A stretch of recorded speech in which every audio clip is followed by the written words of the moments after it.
Like many high-flying comedians, Romesh Ranganathan has had to perform for tough, uncompromising audiences.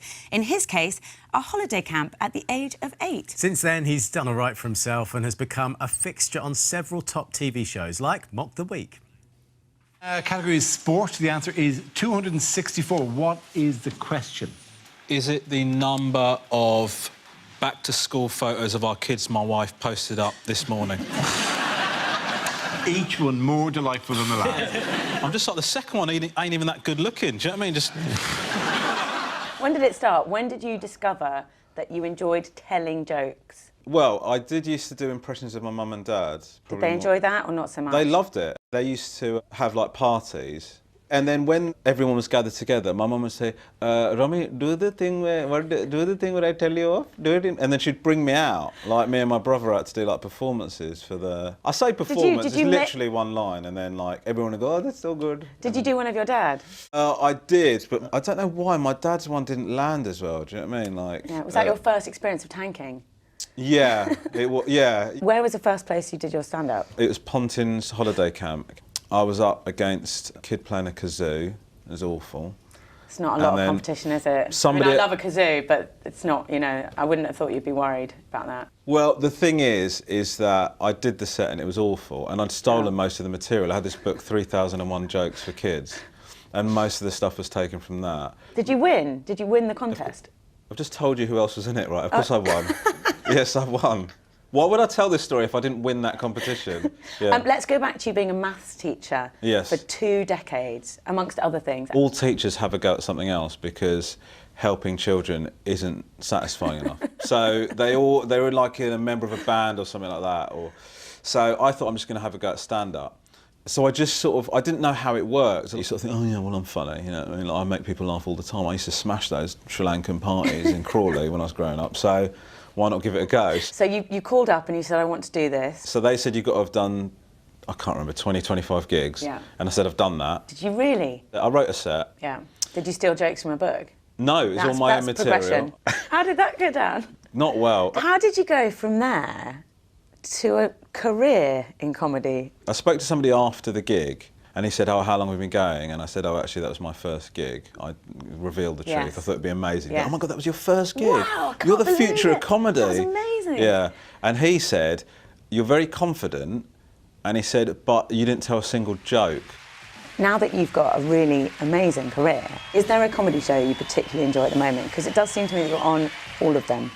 Mock the Week and Live at the Apollo, I felt like really great to do because I'd watched people that I really like doing them. Only about 10% of my stuff is based on me being Asian. All right? The other 90% is based on my issues with white people. Would you say that you're edgy? Is there any subject that you avoid? There's nothing I wouldn't do. What I would say is, the more contentious and tricky and taboo-y the subject is, the better your joke has to be. My wife is white, I'm genuinely Asian, I haven't just browned up for tonight's show. And so our children are mixed race. And a game that we've started playing is we've started getting our kids to pick a side. How connected are you to your Sri Lankan heritage? I am connected to it in a way. I'm not connected to it as much as I would like, if I'm being honest. Yeah. When I did Asian Provocateur, when I went to Sri Lanka, and the whole point of that was for me to get more in touch with my heritage. And you went with your mum? Well, my mum came out for the last bit of it. So the whole premise of it was that my mum was trying to get me a crash course in Sri Lankan heritage, essentially. Hello! This is one of the #1 fabric shops in Bataglan. Printers. A lot of the city gents here go to city gents. That fruit stall there has the second highest turnover in the whole of Bataglan. Nice, nice, nice. So you've just written a memoir called Straight Out of Crawley. Yes. Are you a religious man? Is faith part of your life? I was brought up Hindu. I say I was brought up Hindu, that's a lie. Basically, my mum and dad, my dad was Hindu, my mum is Hindu. And I've said Hindu more in the last minute than I have in my entire life. Do you really want me to understand that? Do you want to write it down and I just want to be clear, Hindu. Hindu. My dad would like always pray before he went out anywhere, and my mum and dad used to take us to temple. And I liked it a lot. But when you go into a temple and everybody, and I think this is true of any, because I've been to loads of places of worship, and I think what is true about all of them is that there is an energy in those rooms that is very, I don't know, I don't feel like you get it in other places, you know, it's that sort of, I find connecting with something, yeah, maybe. it is connecting, and it's that sort of mindfulness, and so I find that really compelling. How are you finding taking over from Jack Whitehall on A League of Their Own?